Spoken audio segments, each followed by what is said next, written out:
Assassin's Creed Odyssey, The Fate of Atlantis, Episode 3, Judgement of Atlantis for one has a title that's far too long, is the kind of expansion that has me debating banging my head against a wall over and over and over and over and over and over again. Because, in all honesty, that's what it felt like I was doing while I was playing it. As you can tell, I don't have very many good things to say about this DLC in this review, so if you're not into that then please click off now and save yourself a whole lot of heartache. If you enjoyed this, I'm not knocking it, and for sure do not use my opinion as a buying guide. And with all that said, let's get cracking in this review. Though before we do, here's a spoiler warning. You have 10 seconds to click off.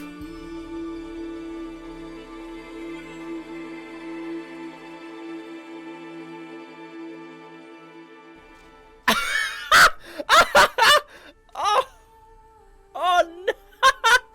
Oh no! Dear God, this game really makes you think. Yep, okay, no, I can't be rid of her. Okay, I'm just ragdolling Victoria's body. Oh, she's still dead. Right, let's go have a chat, shall we? This is your fault, you batty bitch. Now, I think it's fair to say that with episode 1 and 2 of this DLC so far up until this point, I haven't had the best of times. Both DLCs falling really short for me, for reasons that I've explained in reviews for those episodes individually. So let's put it this way, this episode suffers from the exact same issues on the whole, though I would argue that it wasn't quite as bad as episode 1 was, by quite a bit to be fair, though that says absolutely nothing. The Fate of Atlantis episode 3 Judgement of Atlantis finally sees us actually wind up in Atlantis, so that's an immediate perk for this DLC. And though this DLC also doesn't tell us quite why we're here, well obviously you're there for the keeper insights and things for the staff, but throughout all 3 episodes of this DLC it's never properly emphasised. It does make a certain kind of sense of the simulations that we're in. That being said, this episode suffers from the same narrative pitfalls among other problems that the other 2 episodes had in my opinion, and one of the issues that I think it highlighted that's been present throughout the entire game is the lack of gravity around certain moments and the drama's a bit off balance and things like that, which means dramatic moments that should be emotional and things wind up a bit like this. I thought so. This is the only way. If I'm to die, I want to be the one to decide when that happens. You don't need to do this. The choice was made for me. I can't go on after what I've done, and what I'd likely do again. Thank you for everything.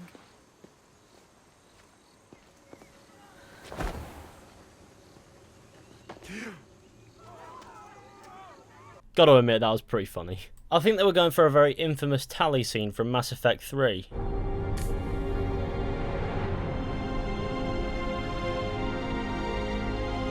Escape pods not responding. All hands, prepare for impact. I'm sorry.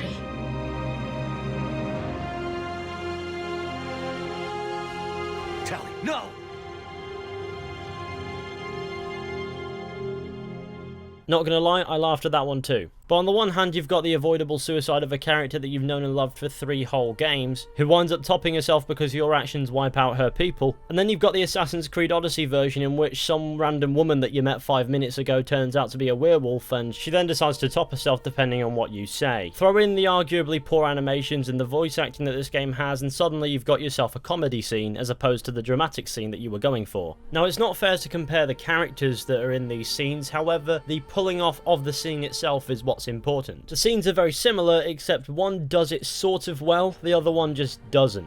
And this DLC has done that so often over the 3 episodes, it's been trying to invoke certain emotions in certain scenes, but as a result of a load of shortcomings, have wound up just invoking the wrong emotions. So where you would feel sad, you just feel amused. And that's a thing that I'll acknowledge is somewhat positive, to be honest, because at least I wasn't deadpanning certain scenes. So at least it inspires some emotion as you play it, but at the same time it's just the wrong emotion entirely, so take that as you will. Another issue that's present throughout the game and is quite prominent in the DLC is the quest structure.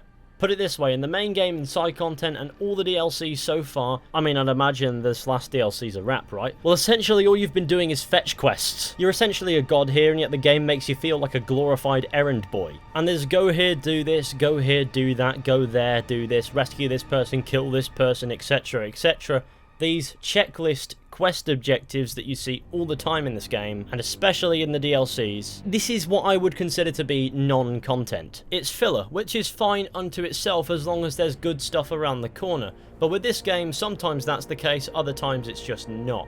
Speaking of filler, one thing that they did change for this DLC was make the enemies significantly more difficult to fight. Not in the sense that it's challenging, but in the sense that it's tedious. Or should I say more tedious than it already was. Because in this game, some of these enemies will mess you up really quickly and then have absolute sponge health bars that take half an hour to deplete. And no, it's not because of my build or my skills, because those are perfectly fine. It's because this game uses grindy mechanics such as long-winded combat among other things to prolong the gameplay and make the game seem longer than it actually is. And with this DLC they went ahead and amplified that. And to use an example here, the final boss took me half an hour. It wasn't difficult, but I spent a lot of time running around in circles firing arrows at this guy because he couldn't get close to him, and those arrows only do so much damage. I was using an appropriately leveled legendary bow with whatever kinds of arrows I had. Towards the end I couldn't really be picky because I was running out of wood. I started the fight with 5,000 of it. You're probably wondering why I don't have gameplay of that, or the ending for that matter. That's because the final recording that I recorded for this DLC corrupted because the recording wouldn't stop and I had to reboot my computer to stop it. As a result, the file wasn't properly saved. On today's episode of Technology Hates Humanity. Another big gripe is a massive retcon that they made in this DLC, which was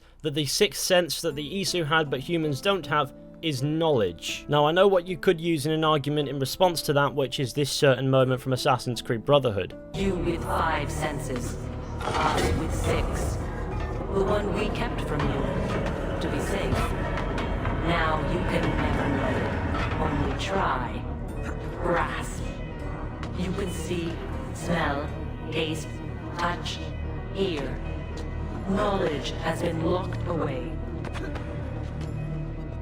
When Juno says knowledge here, it's a cryptic message that means knowledge of the sixth sense has been tucked away. When you think about it, knowledge isn't exactly far off, but at the same time it's not quite correct either. The Isu sixth sense was the ability to see through time. And there's going to be a load of people in the comments going, no it's not, it's eagle vision. Eagle vision has never been the sixth sense. The sixth sense is locked away from all humans and eagle vision is present in all of them, it's just a case of unlocking it. And it draws from all the 5 senses that humans have anyway. Then you have the controllable eagle, and I really can't explain that one, unfortunately. Referring to the sixth sense as knowledge in this game isn't necessarily wrong, but it's just taking it at face value anyway. There's more to it than that. And this game doesn't delve into any of it. It's all about unlocking that sixth sense, and you know what you never do. This isn't the first example of Assassin's Creed Odyssey playing loose with the lore, though with any luck it'll be the last shake-up in this game. Now let's spare a moment for the world itself. Atlantis in this DLC. From a distance, it looks gorgeous. It's just a shame that this game never tries to establish a proper atmosphere while you're exploring this world. So while aesthetically it's somewhat pleasant, it feels very flat and basic and without little secrets and things to find. No question marks that lead you to everything interesting does not count as exploration. But Lord Fizhy, you can disable that.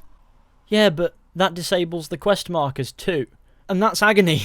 That being said, up close with certain objects, the textures aren't amazing either. And draw distance isn't fantastic, but I can give them points for what they're trying to do, as this is a nice looking world. Moreover, traversing this world can be a bit of a mess, considering a lot of things require you to climb stuff, jump off of stuff really far distances, and rely on that no fall damage perk that just shouldn't exist. Though without it, traversing this world would be incredibly difficult. It's not a big issue, but it is something that I noticed. As when it comes to travelling game worlds, I don't really like relying on unrealistic gimmicks. But that's just a preference thing. The DLC didn't appear to have any outstanding bug issues, so I'm going to give it a pass on that. There was a frame rate issue when I streamed it, but that was my computer being a bastard, so we're going to ignore it. Now let's get on to one of the primary focuses of the DLC, which is the modern day element of the game.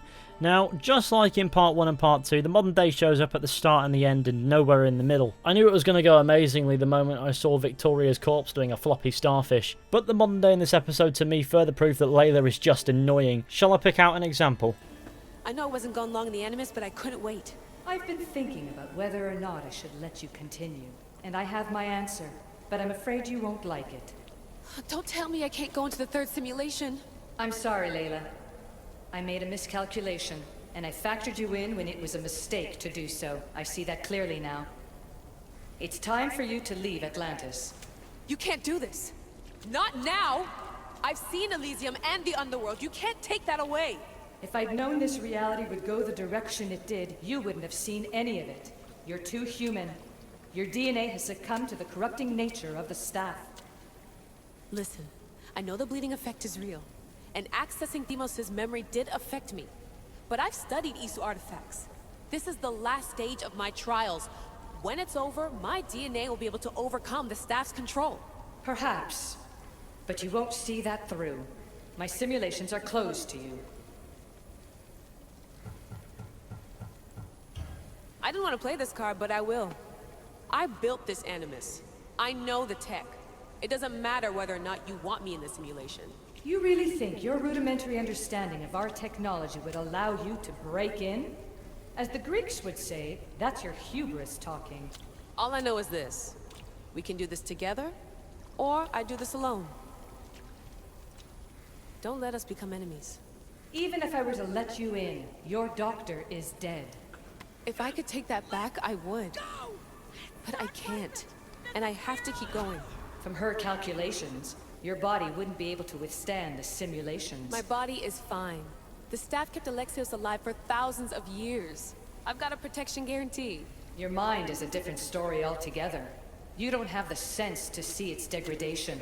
When you break it down, this staff heals, Alethea. I could come out of this smarter, more in control. Invincible. That's quite a leap in logic. Just let me see for myself. Please. Go. Oh my god, thank you. You won't regret this. So Layla Hassan, who murdered someone over the possession of a very strong Isu relic, is somehow now worthy to experience the simulation that could ruin her mind and send her batshit crazy, or crazier than she already was, because she convinced an Isu to let her. What happened to seeing through time, Alethea? Or even knowledge for that matter, because for an Isu, that's pretty fucking stupid. I get that they're trying to make Layla this badass character, but in trying to do that, what they're making her is a psychopath, which is further proven by the ending of this DLC. Quick shout out to the guy who sent the spoilers to me via business email before the DLC even dropped in my area. Anyways, here's Layla's villain speech to Otso Berg. Wanna know my favorite thing about the staff? Don't gloat. It's the immortality.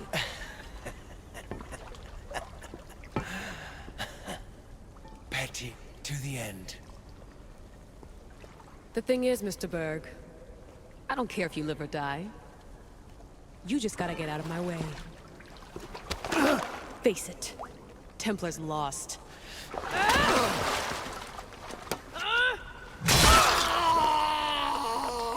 Okay, what was the point in impaling Otso Berg through the spine with the staff, essentially paralysing him and maybe even ruining his character? And why the fuck is the protagonist giving a villain speech? And then why does this supposed good guy go ahead and brutalise Otso Berg? After convincing Alethea to let her finish the simulations, you'd have thought that she'd prove her theory that Layla wouldn't be able to handle it wrong. Obviously not. Furthermore, whose decision was it to make Otso Berg bald? It's not even that bad, but it just makes Otso Berg a little bit harder to identify among a plethora of Assassin's Creed Odyssey characters who also happen to be bald. To be honest, I'm not mad at what's happening, you know, impaling Berg, making him paralysed, whatever you want to do, but the execution in this game has been off more or less consistently all the way through with the modern day. As a result of that, I feel as if doing it now was a throwaway to a cool moment that you could have had later. There is another line in this ending that I also take issue with.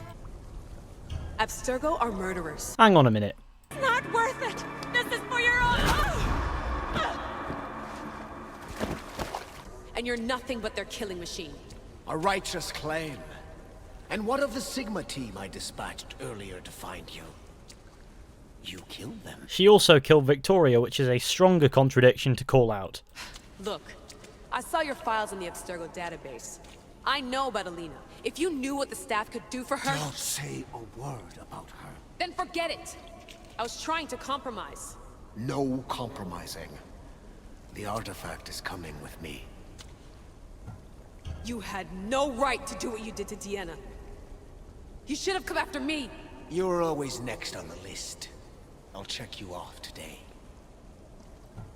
You're a real Yahomar, Otso. This is over. Indeed. The world outside is coming to its inevitable end. Whose side you're on won't matter anymore. Come. Hand over the staff. It does matter. I'll always be an assassin. Okay, so in Assassin's Creed Origins, when William Miles showed up to recruit her, Layla was very reluctant to join the Assassins, and she said that they weren't on the same side even though she agreed to go with him. Fast forward a year later, a year that we didn't see, and she's committed to the cause. Why is this character development happening off screen? I don't give a fuck if it's in a comic. It should be in the game. It's important to the game's story. Why it's not there is a massive oversight and a massive flaw in the structure of the storytelling that Ubisoft are going for here. So to conclude my thoughts on the modern day for this DLC, all 3 parts, it's been ridiculous. And I think that's a word that best sums up all 3 parts of the DLC on the whole as well, outside of the modern day. Just a bit of a laugh, really. I mean, I couldn't really take it seriously. Enjoying it would have been a strong word. There were points where I thought, you know what, I could turn this off and never play it again quite happily. But I'm quite satisfied that I played through all the DLCs. I gave the game the fair chance that it needed. I think that coming at this now with my opinions will be stronger for the fact that I've played through all that the game has to offer. And for the most part, I'm just relieved that my Odyssey is concluded. So take what I've said as you will and do what you want with that information. It's time to free up some space on my PC. Oddly satisfied. Anyways, that is my review for episode 3 of the Fate of Atlantis DLC, which is called the Judgement of Atlantis. The most disgusting DLC title I've ever heard, but that's because it says Atlantis twice. Thank you for watching this video. I hope primarily that you enjoyed it. Be sure to go ahead, leave a like, subscribe, share the channel with your friends and all that wonderful stuff. I would really appreciate it. Of course, let me know what you think down in the comment section, provided you're respectful with your opinions, and I will respect you. That's how it works. We all know that. I'm expecting the comment section here to be incredibly violent, to be honest. Either way, I'll see you all very soon with another video or stream at some point, but until then, goodbye.